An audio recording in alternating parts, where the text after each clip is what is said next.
Professor Emerita Jill White, AM, is a Professor Emerita of the Faculty of Nursing and Midwifery at the University of Sydney and the Faculty of Health at the University of Technology, Sydney. Jill is a Western Pacific Region nursing representative on the board of the Nursing Now campaign. She is also an independent consultant in the areas of health education, regulation, and policy. Professor White's distinguished career has seen her at the frontiers of major change in nursing education, policy, and regulation, with her work having had a significant impact at state, national, and international levels. In 2011, she was awarded a Member of the Order of Australia Medal, an AM. Please welcome to the stage Professor Emerita Jill White, AM. I always stumble on that word. Oh dear, thank you very much. And I too would like to acknowledge the Kaurna people on whose land we meet today, and the Wiradjuri people on whose land I had the privilege to have been born and raised in Wagga Wagga. Nursing Now, the Nursing Now campaign. Think globally, act locally. Some of you have possibly heard me speak about this in the past, and so for you, I'm sorry, you'll have to hear it again, it'll be slightly different. But some of you may not have heard about it at all. It's a global campaign that is a 3-year campaign, started in the UK just over a year ago, and is being slowly rolled out around the world. And we've been a little slow in picking it up in Australia, but we're really ramping along now. So the idea of it, it's actually an excuse, a wonderful excuse to have a conversation about nursing. So the idea is to improve health globally by raising the status and profile of nurses, and to have nurses influencing policymakers and have people of influence on our behalf influence policymakers. Where did it come from? It came from a review of nursing in the UK. And this review realised that most of the problems that nurses faced in the UK didn't stop at the UK's boundary. And one of the co-chairs, Sir Nigel Crisp, who used to head up the NHS in the UK, had done a lot of work, particularly in Africa. And he realised that the things that were coming forward in the review in the UK were also common to his experiences in Africa. And so really it was at his push that the Nursing Now campaign took wings, really. The report that came out from that UK review is called the Triple Impact Report. And it has a triple impact because they realised that by developing nursing, you improved health. In many countries, you gave women an opportunity to work where they wouldn't otherwise. So it had an impact on gender equality, but it also had an enormous impact on economic growth.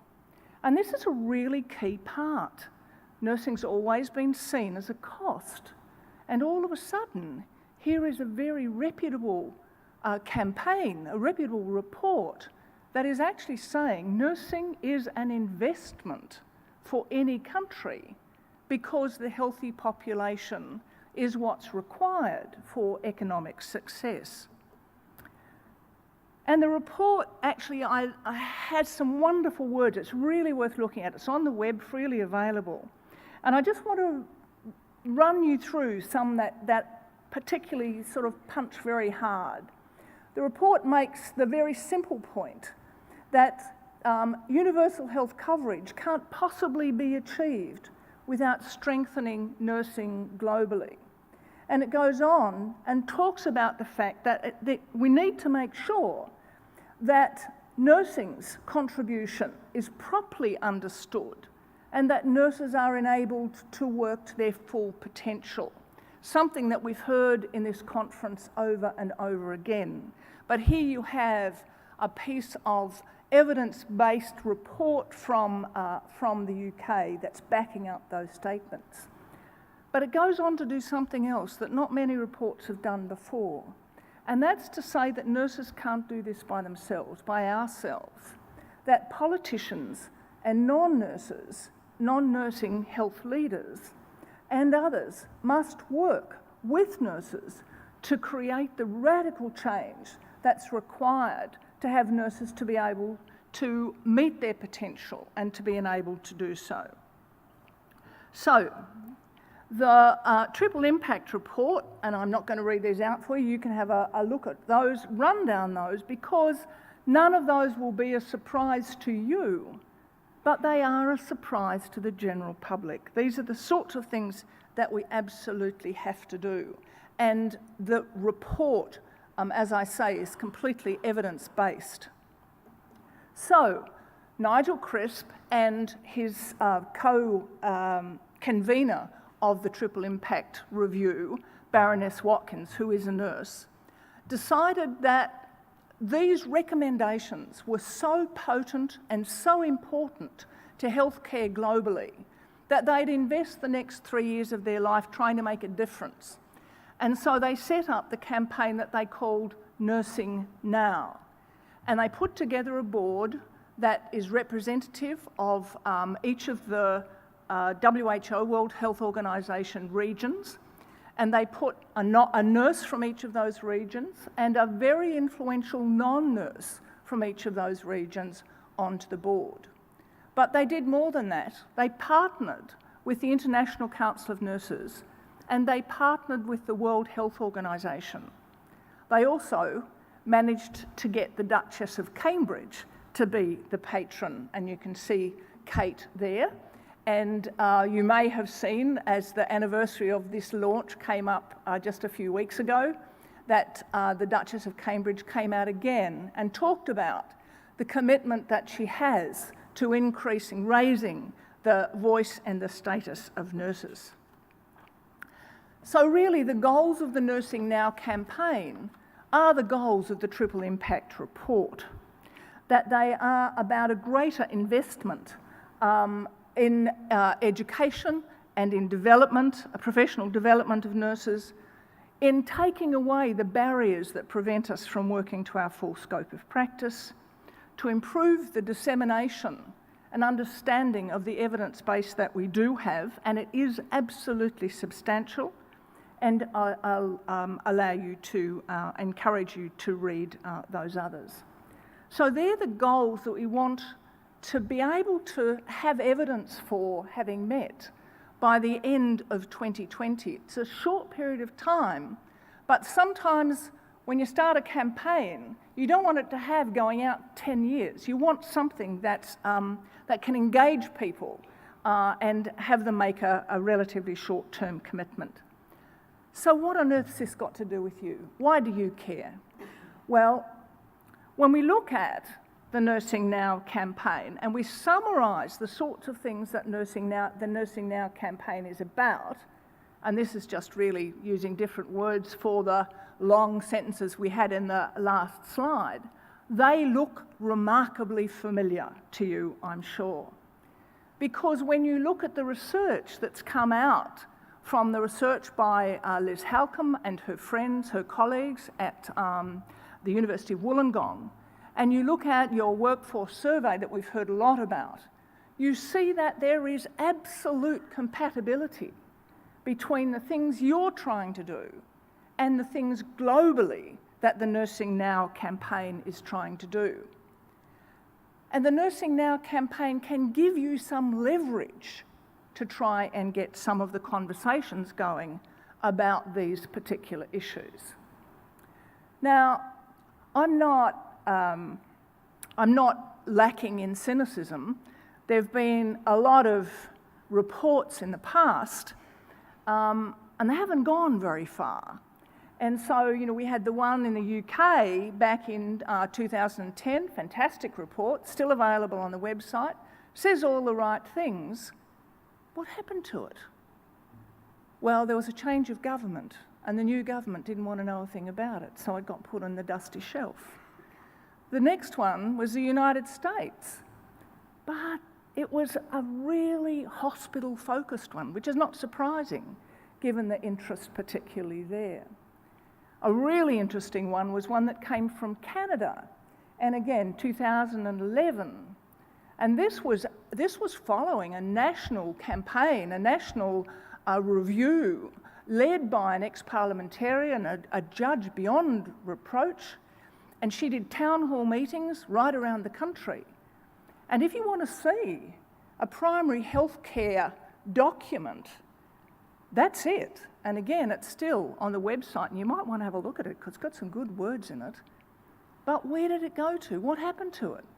Well, there happened to be an arch-conservative government at the time, and it went nowhere because arch-conservative governments and primary health care in the past haven't necessarily had a lot to do with each other. So it's really important when we're looking at the timing of what we do that we have an understanding of what actually makes political change happen.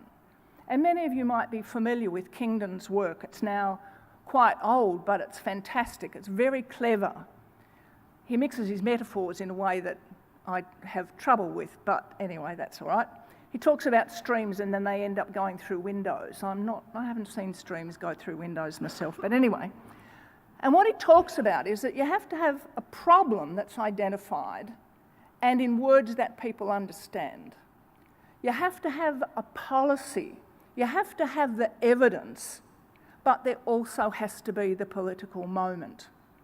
And when any of those reviews have been done in the past, you have not had the convergence of the problem, the policy solution, and the political moment that enables a stream to flow through a window. But you get what I mean. So why is the Triple Impact Report and its baby, basically, the Nursing Now campaign, going to succeed when the others have failed? And I want to just take you through. I tell you, I did, a number of years ago now, I did a Masters of Health Policy, and I did it only because this really puzzled me. Why, when nurses knew so much, were we not ever engaged in conversations that made a difference to health policy?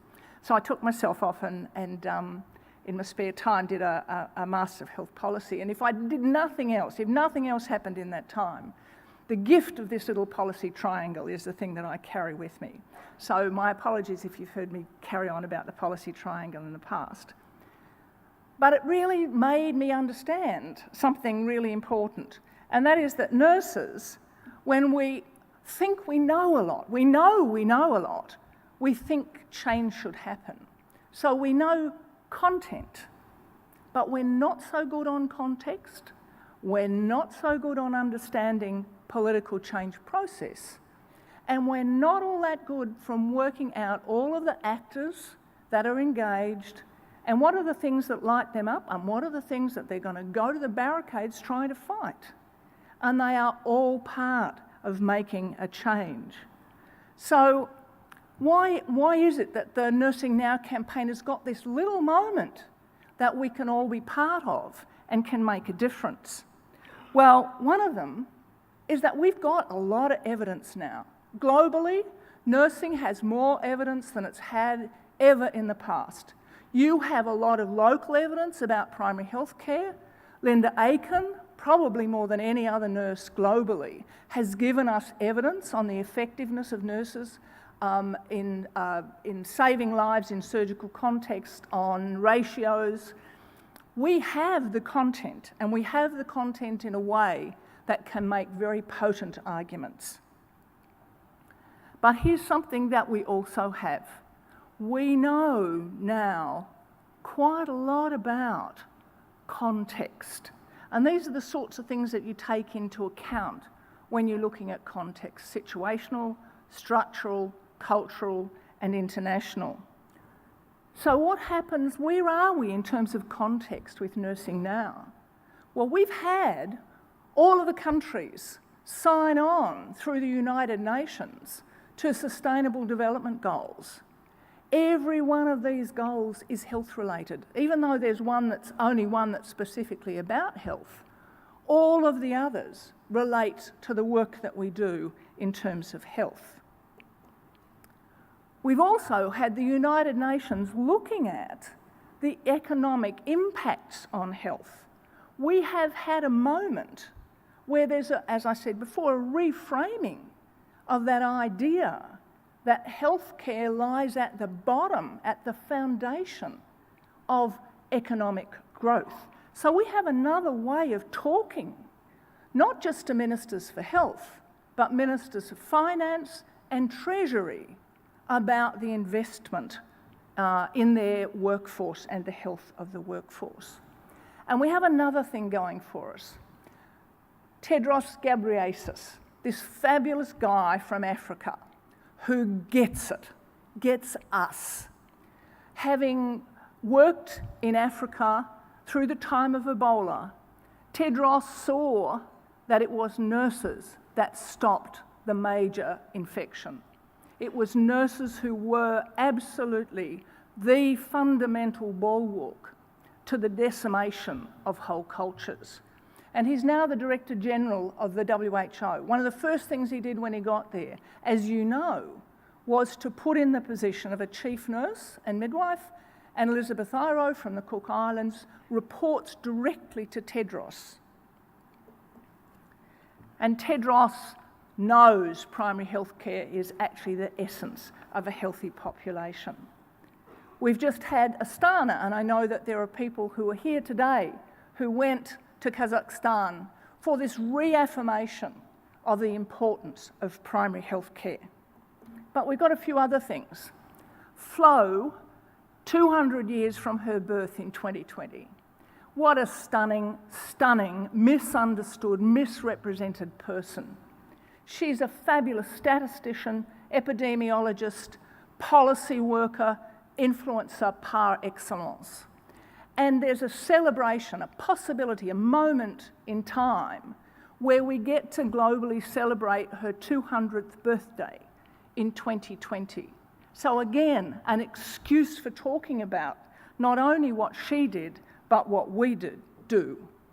And Dr. Tedros has taken to his executive board that 2020 should be proclaimed the World Health Organization Year of the Nurse and Midwife. This has never happened before. And so much of the conversation at the World Health Assembly in 2020 is going to be reporting on nurses and midwives, and reporting on us through the first ever document of these kinds, which is a document on the state of the world's nurses. And accurate documentation, accurate numbers are being called for throughout the world at the moment to inform this document. So what about process? Well, I have to say, we've got some pretty important process people on board who understand process. As I said, Lord Nigel Crisp was the head of the NHS. Many of the non-nurses who are on the Nursing Now board have been on the most high-level health policy boards around the world. So we have a lot of expertise in process. But what about the actors? And this is where I think we can all have a little smile, because I don't know that there's been another time when we've had a Duchess and celebrity from the Game of Thrones, and people of the calibre of Sir Michael Marmot and Atul Gawande, the fabulous doctor who wrote that Being Mortal book, and dozens of others, come out and publicly nail their support publicly to making this difference for nurses. I don't know, you may have caught up with Emilia Clarke's brain injury that she had while she was making Game of Thrones, and she started now a foundation of her own, and she's linked that foundation directly to Nursing Now and has said that she'd proudly be an ambassador for nurses. We've got a board, as I said, that represents all countries. We have partnerships with WHO and ICN, and we've managed to spread in the last year Nursing Now through over 80 countries around the world. We've many achievements at the global level, including making a difference to the non-communicable diseases Commission report, being very heavily represented at Astana, and many other things, including the fact that nursing now is going to have a voice at Davos, the World Economic Conference in 2020, making this case about how important nursing is to the economies of every country. So where are we? Where are we? Well, when we look at some of the stuff that comes out about Australia, we're incredibly privileged to have an absolutely gold standard health service.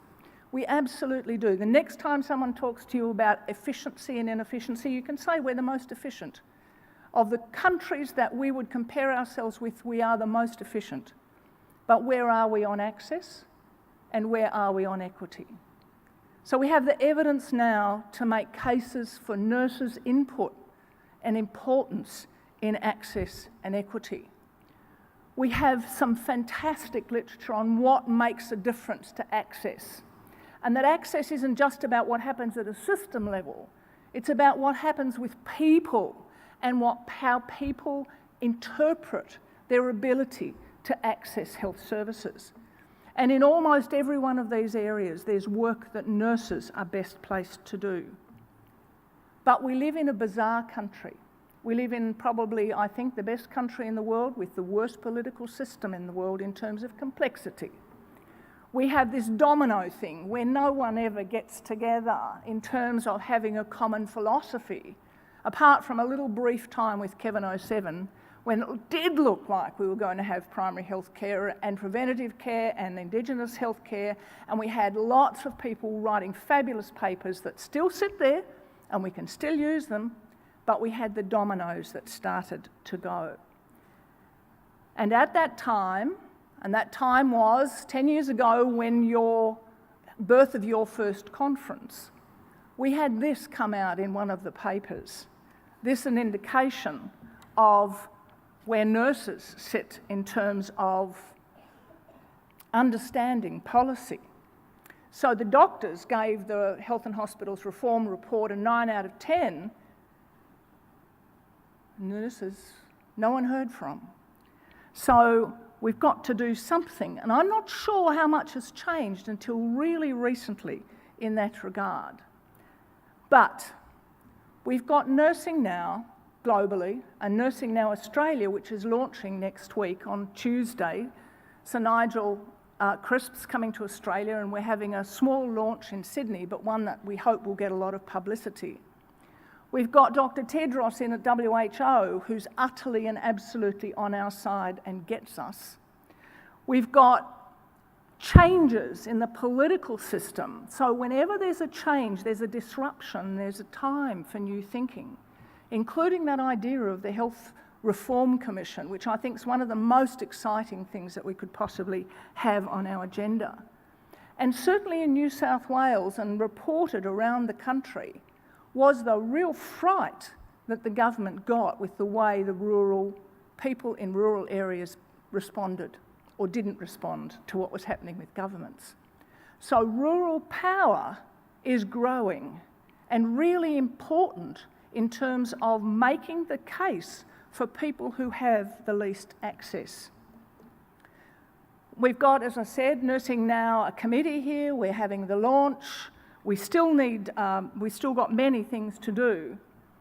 But we have two foci for Nursing Now Australia. We've got the work that we have to do internally. We are still behind the 8 ball in getting sophisticated ourselves. But Nursing Now is not about a celebration by us, of us. What a waste of time. I wouldn't be involved in it if that's all it were. But it's raising the profile and status of nurses so they can change and improve health status and health access for people. So we can't just do one side of that list without doing the other side. We've got to get better at being explicit about what it is that we want. We have to get just a little small number of things that we've got the evidence for, that we make a case for, and that we absolutely go for. And I think that that funding of primary health care has got to be it. If we do nothing else, we have to focus utterly on that. And we have to really be very, very clear about the things that we're doing to increase access and equity. So we have a window, it's coming up. We have to be sure that we have the problem identified in words that don't sound like self-interest, that don't sound like nurse, I'm not, for me, please, no one listen to me, please. It has to be about the difference we can make in people's lives. Now, I think whenever we say nurses, nurses, nurses, we're using a shorthand because we know what we do is for the health of people. But that's not how people hear it. They hear nurses wanting things for nurses. So we have to finish the sentence. We have to get to the end point, absolutely.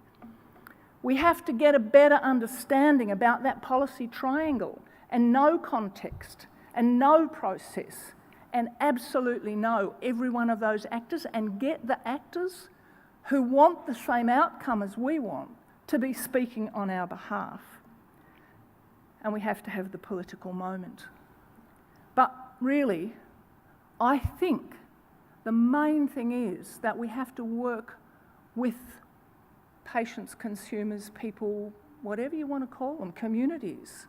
We have to engage them, not other people in the health field, to co-create a new social mandate about nursing, and that is really about improving access and equity. And as Tedros says, the major part of primary health care is nurses. They are the ones you need to work with. And he is saying this to the Directors General of every country. He is making the case for the opening for us to speak into.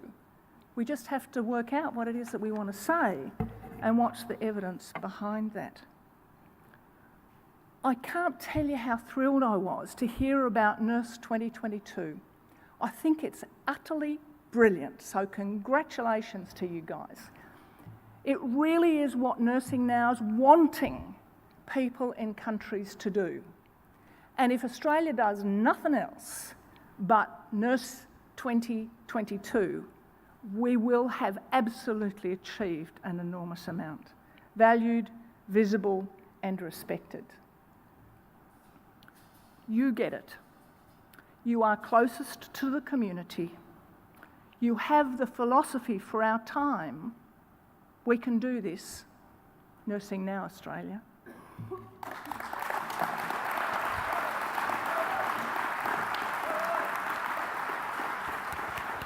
Great, Phil, sorry.